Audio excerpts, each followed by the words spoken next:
नमस्कार, आप देख रहे हैं पंचम तल और मैं हूं विवेक त्रिपाठी। पंचम तल में यूपी की ब्यूरोक्रेसी पर खुलकर बात करेंगे। किस अधिकारी के कहां पर चर्चे हैं और अफसरशाही में अंदर खाने क्या कुछ चल रहा है, उस पर विस्तार से बात होगी। सरकार में कौन से बड़े फैसले हुए और उनका क्या असर होगा, आने वाले समय में क्या कुछ बड़ा होने वाला है, इसकी जमीनी स्तर पर पड़ताल होगी। तो चलिए देखते हैं क्या कुछ खास है आज के पंचम तल में।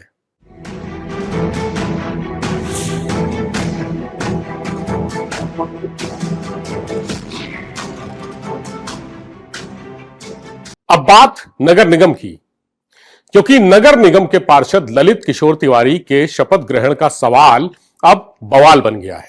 संविधान और सत्ता में जंग छिड़ी है। अदालतें आदेश पर आदेश दिए पड़ी हैं। शहर की सरकार समझ रही है कि वो अदालत से भी बड़ी है।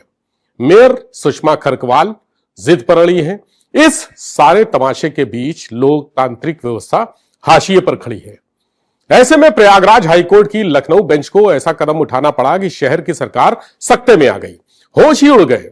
हाईकोर्ट ने बार बार अपने आदेशों की अवहेलना करने पर मेयर सुषमा खरकवाल के वित्तीय और प्रशासनिक अधिकार फ्रीज कर दिए। जनता की चुनी हुई मेयर से ताकत छीनकर जिम्मेदारी अफसरों यानी डीएम और कमिश्नर को सौंप दी गई। लोकतंत्र में किसी निर्वाचित प्रतिनिधि के लिए कोर्ट का इतना सख्त रवैया शायद ही कभी देखने सुनने को मिला हो। पूरा मामला साल 2023 में हुए नगर निगम चुनाव से जुड़ा है। फैजुल्लागंज वार्ड से भारतीय जनता पार्टी की तरफ से प्रदीप शुक्ला और समाजवादी पार्टी की तरफ से ललित किशोर तिवारी चुनाव लड़ रहे थे। नतीजे आए तो सपा के ललित किशोर तिवारी भाजपा प्रत्याशी प्रदीप कुमार शुक्ला से 1674 वोट से हार गए। ललित किशोर तिवारी ने कोर्ट में प्रदीप शुक्ला के खिलाफ एक चुनाव याचिका दाखिल की। याचिका में उन्होंने प्रदीप शुक्ला पर नामांकन के चुनावी हलफनामे में दूसरी शादी और कुछ जरूरी जानकारियां छिपाने का आरोप लगाया। यहां यह भी बताना जरूरी है कि सपा के प्रत्याशी ललित किशोर तिवारी अधिवक्ता हैं और अवध बार एसोसिएशन के महामंत्री भी हैं। खैर, मामले की सुनवाई चलती रही। 9 दिसंबर 2025 को चुनाव ट्रिब्यूनल ने भाजपा पार्षद प्रदीप शुक्ला का निर्वाचन रद्द करके सपा प्रत्याशी ललित किशोर तिवारी को पार्षद घोषित कर दिया। हालांकि ट्रिब्यूनल का आदेश लागू नहीं किया गया। 17 मार्च 2026 को ललित किशोर तिवारी हाईकोर्ट पहुंचे।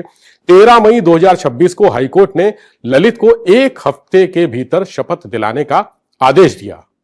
हाईकोर्ट ने कहा कि अगर 7 दिन में शपथ नहीं दिलाई गई तो राजधानी लखनऊ के डीएम, नगर आयुक्त और मेयर व्यक्तिगत रूप से कोर्ट में पेश होकर अपना पक्ष रखें। हालांकि मेयर किसी भी सूरत में कदम पीछे खींचने को तैयार नहीं थी। 20 मई 2026 को हाईकोर्ट के आदेश के खिलाफ उन्होंने सुप्रीम कोर्ट में एसएलपी दाखिल कर दी। सुप्रीम कोर्ट ने एसएलपी को नए सिरे से खारिज कर दिया। इसी बृहस्पतिवार को हाईकोर्ट में फिर से मामले की सुनवाई हुई। पता चला कि पार्षद को अभी तक शपथ दिलाई नहीं गई है, तो हाईकोर्ट आग बबूला हो गया। हाईकोर्ट ने ललित किशोर तिवारी को शपथ दिलाने तक मेयर के सारे अधिकार फ्रीज करने का आदेश जारी कर दिया। असली विवाद यहीं से शुरू हुआ। सवाल उठने लगा कि अगर अदालत ने आदेश दे दिया था तो फिर शपथ क्यों नहीं दिलाई गई? क्या अदालत के आदेश को दरकिनार करना अब सामान्य स्वभाव बन चुका है? क्या सत्ता में बैठे लोग यह तय करेंगे कि कौन सा आदेश मानना है और कौन सा नहीं मानना है? इस पूरे प्रकरण में मेयर सुषमा खरकवाल का रुख लगातार टकराव वाला बना रहा।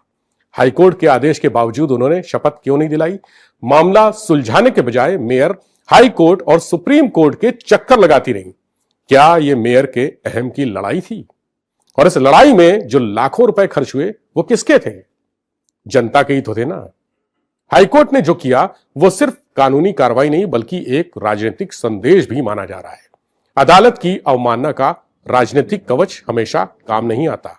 उधर इस मामले में विपक्ष को भी भाजपा पर हमला करने का बड़ा मौका मिल गया। समाजवादी पार्टी और कांग्रेस के पार्षद खुलकर कह रहे हैं कि जब शीर्ष नेतृत्व ही संवैधानिक संस्थाओं से टकराव की राजनीति करता दिखाई देता है तो स्थानीय स्तर के नेता भी वही रास्ता अपनाने लगते हैं।